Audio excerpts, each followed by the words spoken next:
Think about the last time you lost your keys. You scrambled, you sweated, you paced the floors, and you felt like your whole world was on hold until you found that little jingle of metal. But here's the strange thing. When the keys were sitting on the table all morning, you didn't look at them once.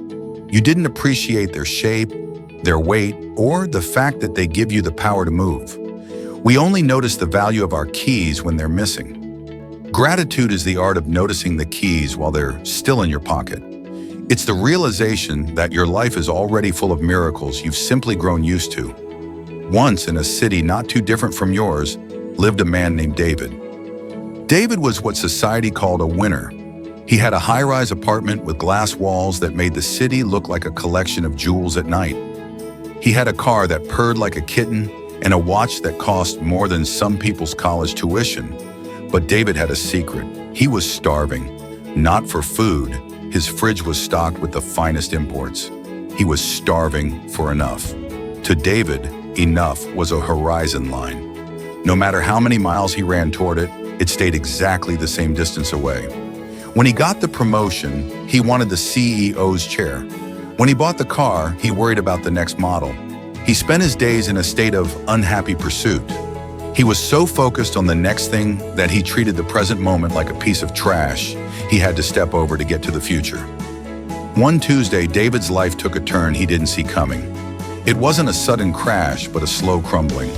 A health scare, a market dip, and a sudden quiet breakup left him sitting in that glass apartment, feeling like it was a cage. He looked at his expensive watch and realized it couldn't give him back a single second of the peace he had traded for it. Desperate for a change of scenery, David drove 3 hours into the countryside to visit an old aunt he hadn't seen in a decade. Aunt Sarah lived in a small wooden house that smelled like cedar and dried herbs. She didn't have a flat-screen TV or a smart home system. She had a porch, a garden, and a very old, very chipped ceramic mug. "David," she said, handing him some tea in that chipped mug, "you look like a man who has been carrying the world on his back and complaining that it's too heavy." "I've lost so much, Sarah," David sighed. "How can I be happy when everything I worked for is slipping away?" Sarah didn't give him a lecture. Instead, she pointed to the mug. "Look at this cup. It's got a crack. It's stained. It's old. But do you see how it holds the tea? It doesn't complain that it isn't a silver goblet. It just fulfills its purpose. Most people spend their whole lives waiting for the silver goblet, and they die of thirst while waiting. Gratitude is drinking from the chipped cup and realizing the tea tastes just as sweet." David stayed with Sarah for a week. On the first morning, he woke up annoyed. The bed was too soft, the birds were too loud, and the internet connection was non-existent. "I want you to do something," Sarah said at breakfast.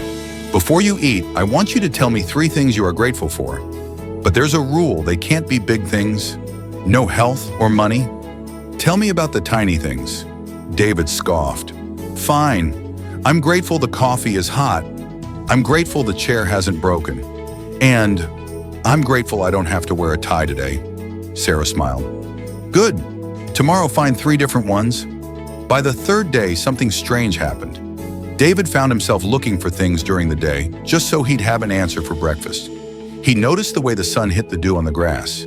He noticed the sound of the wind in the pines. He noticed that his lungs felt clear in the country air. He realized that gratitude is a scavenger hunt. When you tell your brain to look for bad, it finds every mistake, every slight, and every lack. But when you tell your brain to look for good, it starts scanning the environment for beauty. David hadn't changed his bank account or his health status yet, but his experience of life was shifting. He was moving from a scarcity mindset to an abundance mindset. As the week went on, David felt lighter.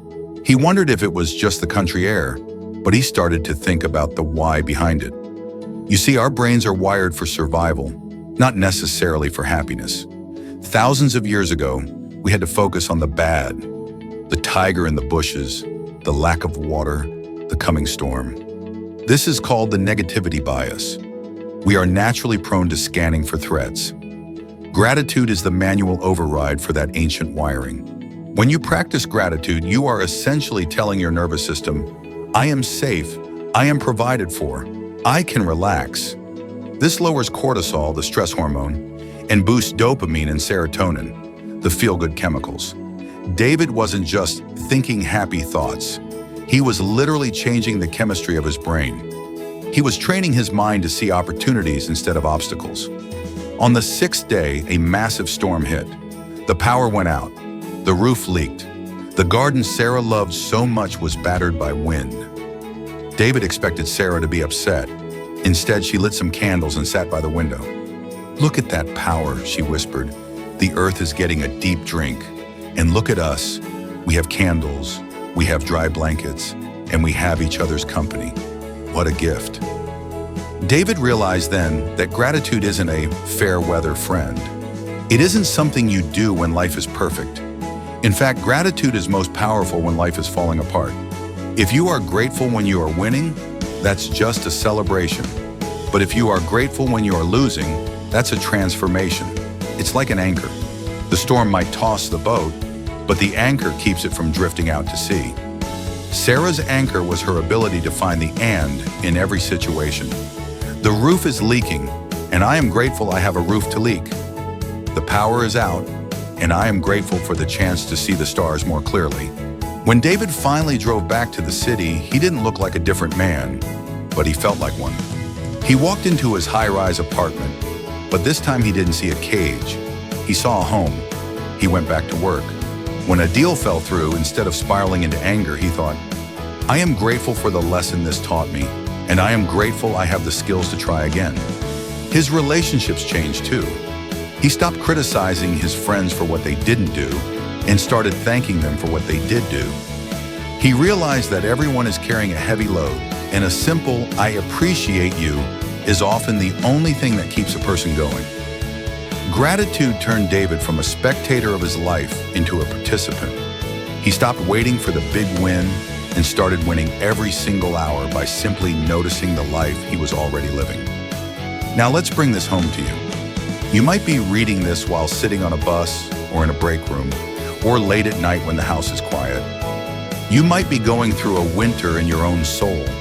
You might feel like David did, starving for enough. I want to tell you something very simple but very profound. You already have everything you need to be happy right now. That sounds like a lie, doesn't it? Because you have bills, you have heartaches, you have goals that haven't been met. But think about this. Right now, there is someone, somewhere, who is praying for the things you currently take for granted. They are praying for a warm bed, the one you woke up in today. They are praying for a job, the one you might be complaining about. They are praying for the health, the body you inhabit, even with its aches and pains. Gratitude isn't about pretending that life doesn't hurt. It's about refusing to let the hurt be the only thing you see. It's about looking at your chipped cup and being glad there's still something to drink. If you can master gratitude, you become untouchable. If you are grateful for what you have, you cannot be insulted by what you lack. If you are grateful for the journey, you cannot be discouraged by the distance. If you are grateful for the people in your life, you cannot be poisoned by loneliness. Gratitude is the golden thread. It weaves the messy, dark, and bright parts of your life into a tapestry that finally makes sense. It turns a meal into a feast. It turns a house into a home. It turns a stranger into a friend. As we finish this hour of reflection, I want to give you a challenge. Don't let these words just be nice thoughts. Make them a practice. For the next 7 days, I want you to find 3 micro-gratitudes every single morning. The smell of the rain, the way your dog wags its tail, the fact that you have a phone or computer to read this on. Write them down, say them out loud, whisper them to the ceiling. Because life is short. We don't know how many more seconds are in our bank account. We don't know when the keys will finally go missing for good. Be grateful in all things. Not because every situation is good, but because your ability to find the good is your greatest power. You are the architect of your own joy. You are the narrator of your own story. Today, let your story be one of thank you. Thank you for the breath. Thank you for the struggle. Thank you for the chance to start over. The sun is coming up. The cup is in your hand, and the world is waiting for you to notice how beautiful it actually is.